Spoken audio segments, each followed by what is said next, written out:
What if I told you there's a hidden prophecy so powerful and dangerous that for over 1,500 years it's been intentionally buried? A prophecy that reveals not only the end of days but also the collapse of our modern faith systems. Could the truth be more shocking than we ever imagined? Tonight, we delve into the forbidden prophecy of Ezra, an ancient text deliberately excluded from the Bible, containing revelations so disruptive that it challenges everything we thought we knew about the end times. This prophecy is not just about the future, it speaks directly to the spiritual crisis we face today. We'll explore Ezra's confrontation with heaven, the sealed secrets he uncovered, and the prophecy that was hidden from the world. What if this ancient text holds the key to understanding the spiritual collapse of our modern age? Let's dive deep into what has been kept from us for centuries. 1. Ezra's questioning of God's justice. Ezra wasn't just a scribe. He was a man driven by one of the most profound human questions. Why do the righteous suffer while the wicked prosper? This question resonates deeply with many believers today. It echoes in the hearts of those who face hardship, wondering where God's justice is when evil appears to flourish. In 2 Thessalonians chapter 2, 6-7, Paul speaks of a restrainer holding back iniquity until its time has come. This passage connects to Ezra's story, where the prophet questioned God about the apparent imbalance in the world. Why does it seem like the unrighteous are rewarded while the faithful are left to suffer? His question wasn't a demand, but a plea for clarity, a yearning to understand the divine order amidst the chaos of life. What's powerful about Ezra's inquiry is that it wasn't met with silence or rebuke. Instead, God answered him, though the response wasn't easy to hear. This confrontation between man and divine wisdom revealed profound truths, not just about the nature of suffering, but about the very fabric of God's plan for the world. Ezra's challenge to God's justice speaks to the hearts of every believer who has ever questioned their faith in the face of injustice. It reminds us that questioning is part of the faith journey. Doubts, struggles, and challenges don't make us less faithful. They make us human. Like Ezra, we are called to wrestle with our doubts, trusting that God will reveal His truth in His time. For Christians, this is a call to remain steadfast in our faith, especially when answers seem elusive. In times of doubt, we must lean into God's wisdom, knowing that His ways are higher than ours. Just as Ezra was willing to ask tough questions, we too can bring our deepest struggles to God, trusting that even in the silence, He is guiding us to deeper understanding and greater trust. 2. The banning of the fourth Ezra. The fourth Ezra, a powerful and transformative text, was banned by the Council of Nicaea in the 4th century, not because it lacked divine truth, but because it challenged the very foundations of institutionalized faith. Religious authorities feared that Ezra's revelations, which spoke directly to the heart of human experience and the divine, would undermine their control over spiritual knowledge. As a result, this book was excluded from the biblical canon, buried alongside other challenging writings hidden from the public eye for over 1,500 years. In Revelation 13:7, we see the warning of persecution and oppression, where it was given unto him to make war with the saints and to overcome them. This passage mirrors the experience of Ezra and many other prophets, whose messages were silenced by those in power. The fourth Ezra confronted the established religious structures, questioning their authenticity and highlighting the disconnect between institutionalized religion and the lived experience of the faithful. Why was this text banned? Ezra's prophecy was radical. It offered not just a glimpse of the end times, but a profound critique of the religious systems of his day. He warned that in the final days, true spiritual wisdom would not be found in the hands of the powerful or the learned, but in those who had the courage to seek the truth beyond the walls of tradition. The banning of Ezra's prophecy was an attempt to preserve control over the narrative of divine revelation, but it also exposed the tension between the quest for personal spiritual truth and the constraints of organized faith. For us today, the banning of this text is a call to reflect on our own spiritual journey. Are we content to follow traditions simply because they've been handed down to us, or are we willing to seek the truth for ourselves, even when it challenges what we've been taught? Just as Ezra dared to question the status quo, we too are invited to engage deeply with our faith, to wrestle with difficult questions, and to search for the authentic, living truth that God desires to reveal. This text, buried for centuries, serves as a reminder that the most profound truths often lie just beneath the surface of what's accepted and institutionalized. 3. The prophecy of the end times. In Matthew 24:6, Jesus warned, "And ye shall hear of wars and rumors of wars." A vivid picture of the chaos that surrounds the coming of the end times. Yet Ezra's prophecy offers a different kind of insight, one that might be even more unsettling. While many focus on physical wars, famines, and destruction, Ezra's revelation presents a deeper form of collapse, the spiritual decay of religious systems. This is not just an external crisis, but an internal one, where the structures we trust for spiritual nourishment fail to fulfill their true purpose. Ezra's prophecy speaks of a time when traditional religions will no longer serve their sacred function. He saw a multitude of people wandering spiritually in the desert, not guided by heavenly voices, but by the sounds of the earth itself. A haunting yet powerful image. This sound from the earth could represent the internal stirrings of a generation longing for true spiritual meaning, but unable to find it in the hollow structures that dominate modern religion. It's a generation that feels spiritually abandoned, questioning everything they've been taught, looking for a voice that has been drowned out by rituals, doctrines, and human-made dogma. The significance of this in our own time is clear. We live in a world where religious institutions are struggling to retain their relevance. Many have become filled with ritual and tradition, but lack the deep, transformative spiritual connection that Ezra's prophecy speaks about. The collapse of these structures is not a catastrophe to fear, but a necessary purification that will clear the way for a deeper, more authentic form of faith. This prophecy forces us to ask a critical question. Are we holding on to traditions that no longer serve us spiritually, or are we prepared to let go and embrace a more genuine connection with God? This is the call to move beyond the external forms of faith that have often distracted us from what truly matters, the intimate personal relationship with God that transcends religious institutions. The end times, as Ezra saw them, will not be defined by wars or external destruction, but by an internal reckoning, where the true nature of faith will be revealed, not through buildings or established authorities, but through a purified connection to the divine. Are we ready for such a transformation in our own spiritual lives? Will we be able to stand firm in the face of religious collapse and seek a more genuine faith? Ezra's prophecy challenges us to reconsider what it means to truly follow God in these tumultuous times. 4.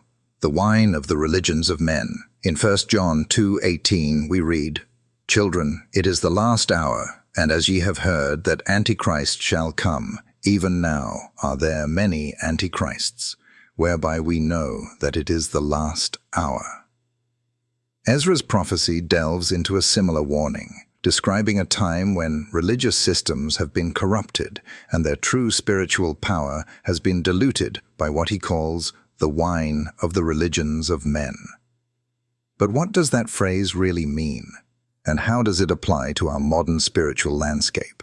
Ezra's vision paints a troubling picture of how spiritual teachings, once pure, have been tainted by human influence. Just as wine can intoxicate and dull the senses, these religions of men have dulled the spiritual perception of countless believers. They have offered an easy version of spirituality, one that promises comfort but lacks the depth required to truly encounter God. This intoxicating effect leads people away from genuine spiritual nourishment and replaces it with substitutes, doctrines that sound good but do not provide the soul with the life-giving connection it seeks. The significance of this wine in our time is stark. We see it in the consumer-driven nature of modern religious practice, where comfort and success often take precedence over repentance, humility, and true transformation. It's easy to get caught up in the spectacle, the performances, and the promises of a faith that only seeks to entertain or placate the masses. But when we drink from this wine, we become spiritually numb, unable to discern the true voice of God in the noise of self-interest and human ambition. Ezra's warning resonates today more than ever. As believers, we are called to be vigilant. It's not enough to simply go through the motions of religion. We must examine what we are consuming and ask ourselves, are we drinking from the pure Word of God, or are we satisfying our thirst with a watered-down version of faith that lacks substance? In a world where spiritual deception can be so alluring, Ezra's message serves as a reminder to turn away from false teachings and seek the unfiltered truth of God's Word.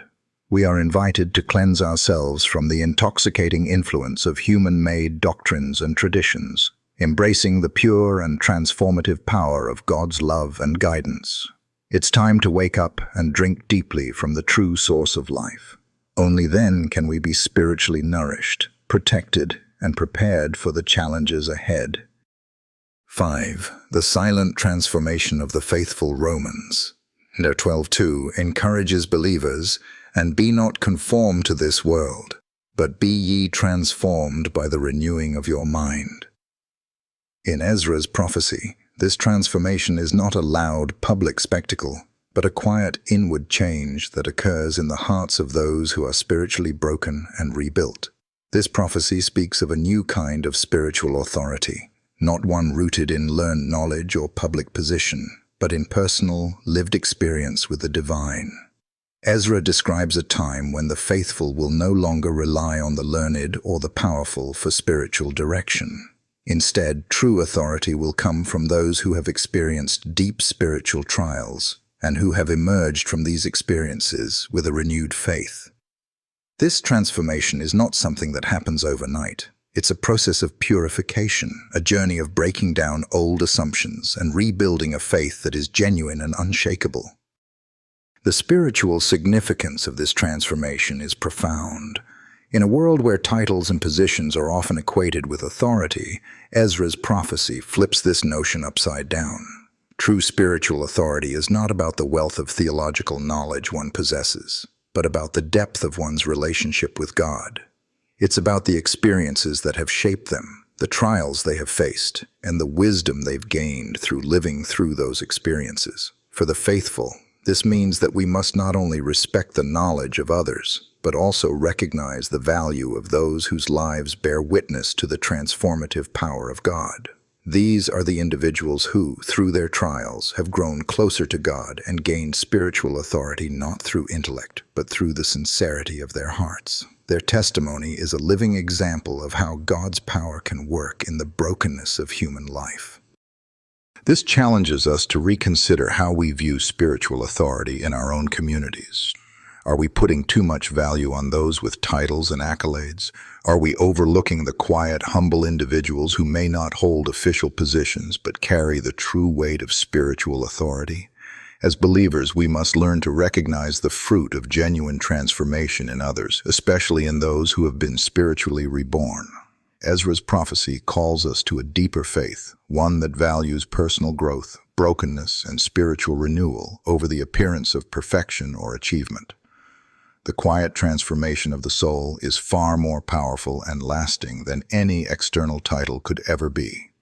This is the kind of transformation that not only strengthens us but makes us the living witnesses of God's work in the world.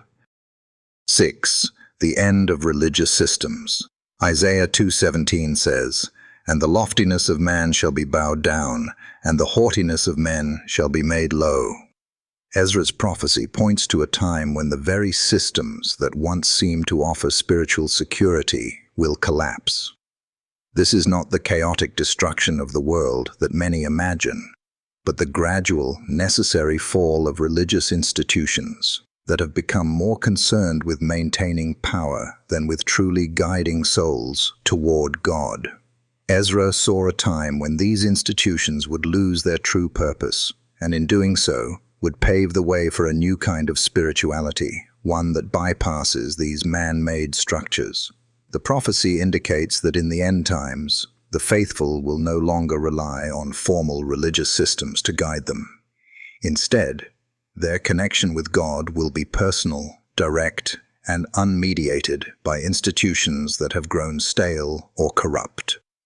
The spiritual significance of this is immense. It suggests that spiritual awakening doesn't depend on the approval of religious authorities or the structure of religious organizations, but on a deep individual relationship with God. These institutions, though once vital to spiritual life, will no longer be able to contain or direct the true spiritual energy that is flowing through the world.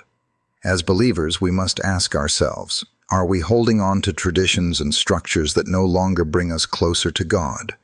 Or are we ready to embrace a faith that transcends the limits of human systems? The collapse of these systems is not a catastrophe, it is a purification. Ezra's prophecy calls for a return to the true heart of faith, a faith that is not about rituals or external appearances, but about authentic personal encounter with the divine. The old ways may give way to something new, but it is something that requires us to be spiritually awake and ready to embrace it. For the faithful, this means we must be prepared for change. We can no longer rely on the comfort of religious routines or the familiarity of institutional structures. It's time to dig deep into our own faith, to cultivate a direct relationship with God that doesn't depend on the recognition or approval of others. As institutions face their own crises, we must stand firm in the faith, trusting that God will lead us through this time of transformation. This is a call to move beyond complacency, to question the religious systems around us, and to rediscover the living, dynamic faith that lies at the heart of Christianity. The collapse of these systems may be necessary, but the faith that emerges in their wake will be stronger, purer, and more aligned with God's eternal truth. The question for us is, will we be ready to embrace this new spiritual reality? Will we be able to hold on to God in the midst of change and uncertainty? Conclusion. In this journey through the forbidden prophecy of Ezra, we've uncovered a vision that challenges everything we've been taught about faith and spirituality. Ezra's prophecy speaks directly to the crises of our time, the collapse of religious systems, the rise of spiritual deception, and the eventual shift toward a personal, unmediated relationship with the divine. These revelations were buried for centuries, but they still resonate with us today, offering a powerful reminder that true spiritual awakening does not come from institutions or rituals, but from the deep, personal seeking of God's presence. As we reflect on Ezra's words, we must ask ourselves, are we willing to let go of the familiar structures of religion that may no longer serve their true purpose? Are we ready to embrace a faith that is raw, unfiltered, and personal? Ezra's prophecy calls us to rise above the superficiality of religious performance and reconnect with the essence of spiritual truth. It reminds us that the heart of faith is not found in external power or control, but in a transformative encounter with God. In these times of spiritual upheaval, let us remember that the collapse of old systems is not the end, but the beginning of something more profound. True spirituality begins when we can see past the distractions of institutional religion and turn our hearts directly toward the divine. The path ahead may be uncertain, but it is also filled with the promise of renewal, authenticity, and deeper connection with the sacred. Ezra's prophecy forces us to rethink our entire approach to spirituality. It challenges the very foundation of how we practice faith. Are we stuck in the routine of religious life, simply going through the motions, or are we actively seeking a deeper, more authentic connection with God? The prophecy speaks to the spiritual emptiness many of us feel today, urging us to return to the simplicity of a genuine personal relationship with the divine. It also reminds us that spiritual transformation isn't something that can be handed to us from an institution. It's something that requires us to be vulnerable, to question our assumptions, and to seek God in the most intimate and personal ways. In a world filled with distractions, this journey back to true spiritual awakening is not just necessary, but vital. Ezra's words offer a timeless blueprint for anyone willing to embrace the deeper truths that have been hidden for centuries. This is a call to return to the heart of our faith, to the living God who speaks to us beyond the walls of religious institutions. If this message has resonated with you, I encourage you to share this video with others who are searching for a deeper understanding of faith and prophecy. Don't forget to like, subscribe, and hit the notification bell for more insights into spiritual mysteries and ancient truths. Together, let's continue to explore the hidden teachings of Ezra and others like him, who dared to challenge the status quo and uncover truths that can transform our faith today. What are your thoughts on Ezra's prophecy? Do you believe it speaks to our current spiritual landscape? Share your thoughts in the comments below, and let's have a meaningful conversation about the future of faith and spirituality. Ezra's prophecy challenges us to reconsider the role of religious institutions in our lives. How do you think the collapse of traditional religious systems might affect the future of spiritual practice? Do you believe that we are being called to develop a more personal, unmediated connection with the divine? Let's discuss in the comments below and dive deeper into this transformative message together.